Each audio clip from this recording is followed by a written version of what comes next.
इस वीडियो में हम डिस्कस करेंगे frequency response of RC coupled amplifier. तो हम एक आरसी कपल्ड एम्पलीफायर का सर्किट डायग्राम बनाएंगे, उसके बाद उसके फ्रीक्वेंसी और वोल्टेज गेन में ग्राफ खींचेंगे, किस तरीके से ग्राफ आता है। उसके बाद देखेंगे ग्राफ जो लो फ्रीक्वेंसी रेंज है और हाई फ्रीक्वेंसी रेंज है उसमें ग्राफ क्यों डिक्रीज होता है और कहाँ हमने पॉइंट को मार्क करना है जिसे हम लोअर कट ऑफ फ्रीक्वेंसी कहेंगे और हम अपर कट ऑफ फ्रीक्वेंसी कहेंगे। इनके डिक्रीज होने का रीजन भी डिस्कस करेंगे। उसके बाद देखेंगे बैंडविड्थ क्या होता है और मिड फ्रीक्वेंसी गेन हम किसे कहेंगे। तो चलिए शुरू करते हैं। इसमें सबसे पहले हम एक कॉमन इमीटर एम्पलीफायर बनाते हैं। तो हम एक NPN ट्रांजिस्टर लेंगे,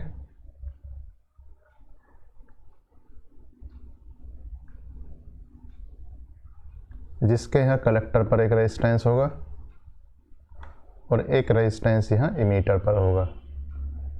यहाँ पोटेंशियल डिवाइडर बायसिंग करेंगे, जिसे हम वोल्टेज डिवाइडर बायसिंग भी कह सकते हैं। और यहाँ जो इनपुट है वहाँ एक कैपेसिटर लगाने के बाद हम एक इनपुट देंगे। तो यहाँ हमारा ये हमारा इनपुट हुआ। इसके अलावा यहाँ पर हम आउटपुट पर एक कैपेसिटर देंगे और यहाँ ये हमारा आउटपुट होगा। इसे हम कहेंगे, ये एक्चुअली प्लस VCC होगा। प्लस इसलिए लिखा है बिकॉज ये यहाँ पर NPN ट्रांजिस्टर है। यहाँ पर जो ये रेजिस्टेंस है इनके नाम R1 R2 कह सकते हैं। ये पोटेंशियल डिवाइडर बायसिंग रेजिस्टेंस, ये कलेक्टर पर लगा हुआ रेजिस्टेंस है, इसे हम RC कह सकते हैं। और ये कैपेसिटर है जो कलेक्टर पर है, या ये दो स्टेजेस को कपल करेगा, इसे कपलिंग कैपेसिटर भी कह सकते हैं। और यहाँ ये है RE। इसमें क्या है, इस रेजिस्टेंस की वजह से फीडबैक होता है और यहाँ पर ये वोल्टेज गेन डिक्रीज हो जाता है। ये रेजिस्टेंस क्या करता है, स्टेबिलिटी प्रोवाइड करता है। इसको बाईपास करने के लिए हम एक कैपेसिटर लगाते हैं, मतलब यहाँ से AC बाईपास कर देते हैं जो हमारे सिग्नल को एम्पलीफाई करना होता है। तो ये है इमीटर का रेजिस्टेंस। ऐसे यहाँ पर एक कैपेसिटर है, इसका नाम है इनपुट कैपेसिटर। तो ये यहाँ पर इनपुट होगा और ये यहाँ पर आउटपुट होगा। तो ये कॉमन इमीटर ट्रांजिस्टर एम्पलीफायर है। अब बात आती है कि RC कपल्ड का मतलब क्या है। देखिए, इसमें यहाँ पर ये जो दो रेजिस्टेंस और कैपेसिटर हैं, इन्हें हम कपलिंग रेजिस्टेंस या कपलिंग कैपेसिटर कहेंगे और इसी की वजह से इसका नाम क्या है, RC कपल्ड एम्पलीफायर है। अगर हम एक से ज़्यादा एम्पलीफायर को आगे पीछे लगाएं, या कह सकते हैं एक का आउटपुट सिग्नल दूसरे के इनपुट में दें, तो अगर मैं कहूँ ये जो आउटपुट यहाँ था इसे मैं किसी दूसरे एम्पलीफायर का इनपुट बनाऊं, तो इस तरीके से ये बन जाएगा। यहाँ मैं इसे ब्रेक कर देता हूँ और यहाँ से दूसरा एम्पलीफायर लगा दूँ अगर, या कह सकते हैं यहाँ पर हमने क्या लगाया, एक पोटेंशियल डिवाइडर बायसिंग, ये R1 R2। और यहाँ इसके बाद हम क्या लगा देंगे, एक ट्रांजिस्टर NPN कॉन्फ़िगरेशन में, इमीटर रेजिस्टेंस, और इस तरीके से ये ग्राउंड हो जाएगा और यहाँ ये कैपेसिटर लग जाएगा। इस VCC को मैं यहाँ आगे तक पहुँचा दूँ और यहाँ ये क्या होगा, इसे मैं कहूँगा RC और इसे मैं कहूँगा RE और इसे कहूँगा CE और यहाँ फिर ये कैपेसिटर लग जाएगा एक CC। तो देखा आपने, इसे हम कहेंगे स्टेज। यहाँ से यहाँ तक ये स्टेज 1 कहेंगे इसे हम, और यहाँ से यहाँ तक हम कहेंगे स्टेज 2। और इस प्रोसेस को कहते हैं कैस्केडिंग। तो दो एम्पलीफायर को हमने किससे जोड़ा, हमने इस रेजिस्टेंस और कैपेसिटर की हेल्प से एक का आउटपुट दूसरे के इनपुट में दे रहे हैं। इसी वजह से इसका नाम है क्या, RC कपल्ड एम्पलीफायर। इसके अलावा भी ट्रांसफार्मर लगाकर हम कपलिंग कर सकते हैं, उसे हम ट्रांसफार्मर कपल्ड एम्पलीफायर कह सकते हैं। इसके अलावा डायरेक्ट भी कपल कर सकते हैं, उसे डायरेक्ट कपल्ड कह सकते हैं। तो बहुत सारे तरीके हैं जिससे हम इसकी कपलिंग कर सकते हैं। डिफरेंट तरीके से या डिफरेंट जगह उनका यूज हो सकता है। तो यहाँ जो मोस्ट कॉमन है वह है RC कपल्ड एम्पलीफायर। तो इस तरीके से ये जो R और C हैं ये कपलिंग का काम करते हैं। यहाँ हमें देखना है कि अगर हम इस कॉमन इमीटर ट्रांजिस्टर एम्पलीफायर का फ्रीक्वेंसी रेस्पॉन्स कर्व बनाएं तो कैसा दिखता है। फ्रीक्वेंसी रेस्पॉन्स कर्व का मतलब क्या है, देखिए इसमें देखिए जो एम्पलीफायर है उसका वोल्टेज गेन अगर मैं कहूँ उससे मैं कह सकता हूँ ए मतलब गेन और वी मतलब वोल्टेज, ये हो जाएगा output voltage upon input voltage. और अगर मैं उस वोल्टेज गेन को जो इनपुट एसी सिग्नल है उसकी फ्रीक्वेंसी को वेरी करने के बाद प्लॉट करूं, या कह सकता हूं यहाँ पर इनपुट सिग्नल की फ्रीक्वेंसी है जो हमने एसी सिग्नल दिया है और यहाँ पर उसे वोल्टेज गेन को प्लॉट करूं, तो एक कांस्टेंट नहीं आता है, मतलब सब फ्रीक्वेंसी पर गेन सेम नहीं होता।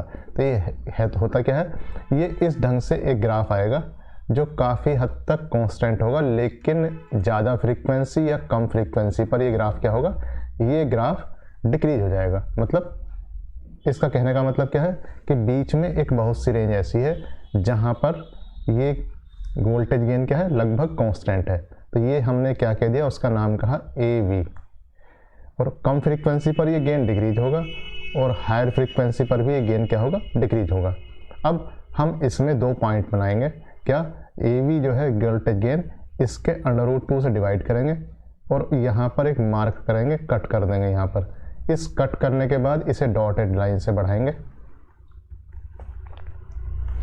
और यहाँ देखेंगे कि ये जो मार्का है इसे हम कहेंगे F1 और ये जो मार्का है इसे हम कहेंगे F2।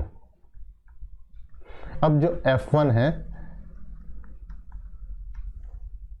F1 को हम कहेंगे lower cut off frequency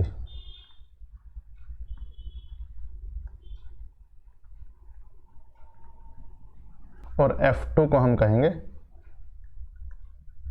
upper cut off frequency.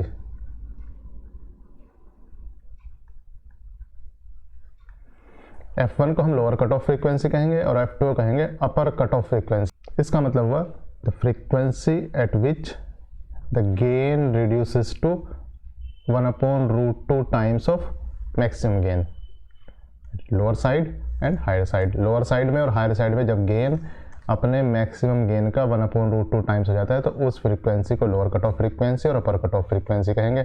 और इसकी रेंज को या कह सकते हैं यहाँ से लेके यहाँ तक जो फ्रीक्वेंसी की रेंज आएगी, लोअर कट ऑफ फ्रीक्वेंसी से लेकर अपर कट ऑफ फ्रीक्वेंसी तक, तो उसे हम कहेंगे बैंड विड्थ।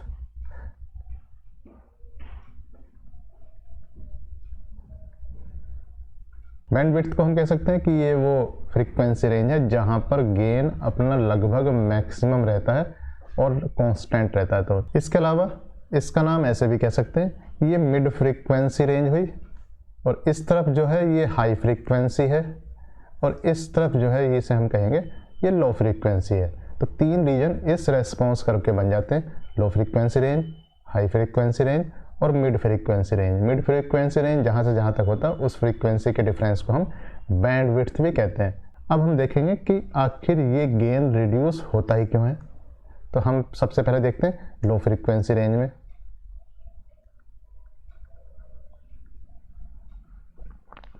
तो लो फ्रीक्वेंसी रेंज में क्या होगा, गेन रिड्यूस हो जाता है।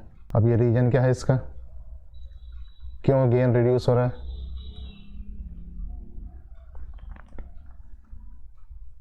देखिए अभी हमने जो एम्पलीफायर बनाया था उसमें इनपुट पर एक कैपेसिटर लगाया था। तो इनपुट पर जो कैपेसिटर लगा हुआ है डीसी को ब्लॉक करने के लिए, उसकी कैपेसिटेंस दी हुई थी CI या C इनपुट। उसके बाद जो पूरा एम्पलीफायर है उसका इनपुट रेजिस्टेंस यहाँ पर लगा होगा,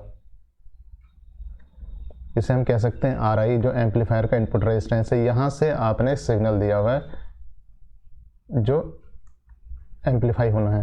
तो इस तरीके से इनपुट का एक इक्विवेलेंट सर्किट हम बना सकते हैं। तो इसे मैं कह सकता हूँ VS। अब देखिए जैसे फ्रीक्वेंसी को डिक्रीज करेंगे, decrease in frequency of VS, तो जैसे डिक्रीज करेंगे तो इम्पीडेंस ऑफ इनपुट कैपेसिटर कितना हो जाएगा, ये प्रोपोर्शन हो जाएगा 1/ωc इन। ओमेगा डिक्रीज हो रहा है, इसका मतलब ये इंक्रीज होगा। तो जैसे जैसे ये वाला इसका इम्पीडेंस इंक्रीज होगा, इसका इम्पीडेंस कांस्टेंट है, तो VS का मोस्ट ऑफ द पार्ट इसके ऊपर ही आ जाएगा। तो कह सकते हैं most of the voltage drop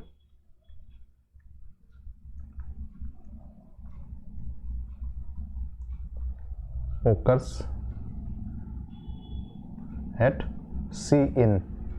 तो इनपुट, एक्चुअल इनपुट जो है एम्पलीफायर का वो रिड्यूस हो जाएगा।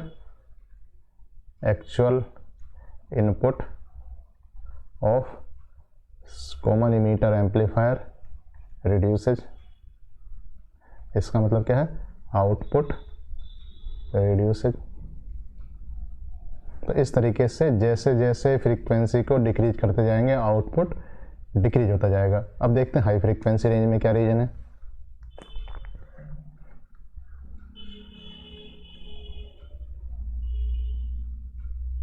अब देखते हैं हाई फ्रीक्वेंसी रेंज में क्या रीजन है। तो इसके लिए रीजन क्या है गेन के डिक्रीज होने के लिए, यह है ट्रांजिस्टर जंक्शन कैपेसिटेंसेज।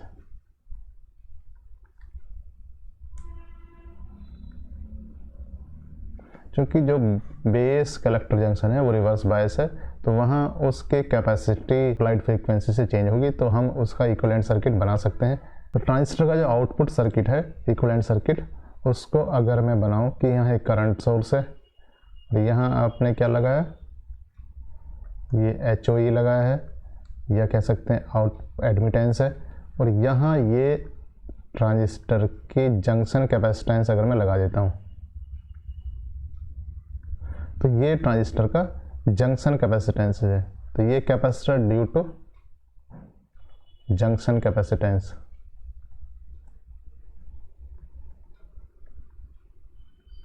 तो जैसे जैसे फ्रीक्वेंसी को इंक्रीज करेंगे F इंक्रीज होगा।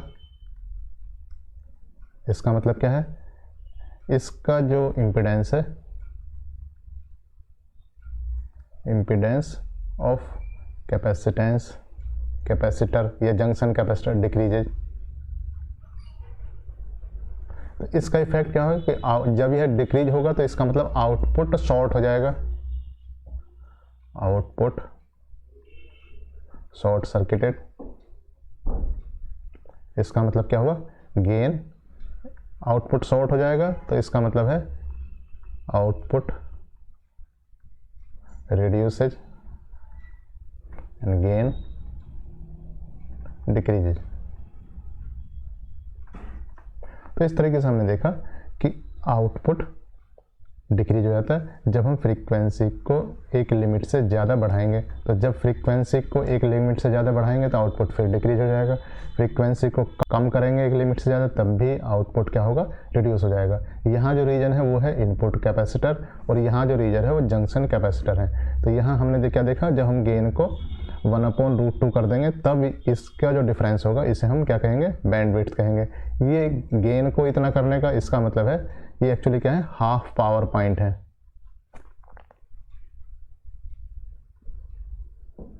हाफ पावर पॉइंट में P को जहाँ P/2 करेंगे तब ये पॉइंट है।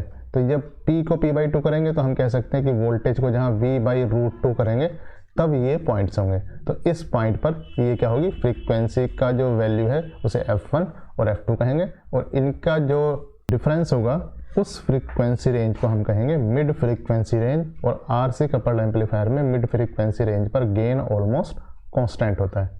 अब देखिए यहाँ पर हमने एक से ज़्यादा स्टेज बनाई थी। अब देखिए हमने 2 स्टेज बना रखी थी यहाँ पर। अब 2 स्टेज देखते हैं। मान लीजिए हम जो एम्पलीफायर है उसे एक ब्लॉक की तरह बनाते हैं कि एक एम्पलीफायर ये है और दूसरा एक एम्पलीफायर ये है। इसे हम कह सकते हैं स्टेज 1 है और इसे कह सकते हैं ये स्टेज 2 है। यहाँ हमने कुछ वोल्टेज दी है, इसका जो आउटपुट है इसमें लगाया है और फिर यहाँ से आउटपुट आ जा रहा है। मान लीजिए इस एम्पलीफायर का जो वोल्टेज गेन है वो 5 है और इस एम्पलीफायर का जो वोल्टेज गेन है वो 8 है। वोल्टेज गेन और ये वोल्टेज गेन, मान लीजिए आपने यहाँ पर 2 वोल्ट दी है तो ये कितना हो जाएगा, 5 वोल्ट। 5 वोल्टेज गेन का मतलब ये 10 वोल्ट यहाँ पर हो जाएंगे, और यहाँ 8 वोल्टेज गेन है तो ये कितना हो जाता है, 80 हो जाता है। या दूसरे तरीके से कहते हैं, यहाँ पर जो आपने इनपुट दिया है वो VS दिया है, इसका वोल्टेज गेन है AV1, तो यहाँ पर जो आउटपुट इसका हो जाएगा ये हो जाएगा VS × AV1, और यहाँ पर अगर इसका वोल्टेज गेन कितना है, AV2 है, तो यहाँ पर इसका आउटपुट हो जाएगा VS AV1 AV2, तो ये आउटपुट हो जाएगा। तो अगर मैं कहूँ इससे मैं कहूँ कि V0 अपॉन VS कितना हो जाता है, ये हो जाता है AV1 इंटू AV2। तो यहाँ आपने एक बात देखी कि जो गेन है वो मल्टीप्लाई हो जाता है। तो देखिए अगर 2 स्टेज एम्पलीफायर है और पहली स्टेज का गेन AV1 है और दूसरी स्टेज का गेन AV2 है, तो इन दोनों स्टेज को ऐसे मिलाने के बाद अगर हम उसका गेन कह रहे हैं कि ये AV है, तो एक्चुअली ये कितना हो जाएगा AV1 इंटू AV2। तो आपको क्या करना होगा, वोल्टेज का मल्टीप्लाई करना होगा। अब यहाँ पर एक बात होती है कि देखिए यहाँ पर हमें मल्टीप्लाई करना है। अगर हम इस मल्टीप्लाई करने वाले स्केल को सम में कन्वर्ट करना चाहते हैं, अगर हमारे पास ये मल्टीप्लाई है करना पड़ रहा है, अगर हम इसे क्या करना चाह रहे हैं, सम में कन्वर्ट करना चाह रहे हैं, तो हमें इसके लिए क्या सहारा लेना होगा, लॉग का सहारा लेना होगा। लॉग से क्या होता है, जो लॉग AB होता है वो कितना हो जाता है, log A plus log B। तो इसीलिए गेन को लोगरिथमिक स्केल में भी लिख देते हैं। तो इसलिए गेन को क्या कर देते हैं, हम लोगरिथमिक स्केल में भी लिख देते हैं। हम क्या करेंगे, हम log A हम log लिखेंगे, log AV एक्चुअली कितना हो जाएगा, ये हो जाएगा log AV1 plus log AV2। अब देखिए यहाँ पर ये एक्चुअली लॉगरिथमिक जो हो जाएगा, तो इसको कहते हैं बेल, साइंटिस्ट के नाम पर। और अगर हम ये चूँकि यहाँ वोल्टेज गेन ले रहे हैं, तो 20 log AV इसे हम कहेंगे डेसिबल। तो ये एक्चुअली कितना हो जाएगा, ये हो जाएगा dB। और जब हम इस काम को पावर गेन में कर रहे हैं, लेकिन अगर हम पावर गेन का लॉग निकाल रहे हैं या कह सकते हैं लॉग ऑफ पावर गेन, तो हम यहाँ रखेंगे 10। तो इसको हम क्या कहेंगे, dB में कन्वर्ट कर देंगे। तो यहाँ इस तरीके से हम इसे लोगरिथमिक स्केल में भी लिख सकते हैं, जिसे डेसिबल स्केल कहते हैं। Thank you.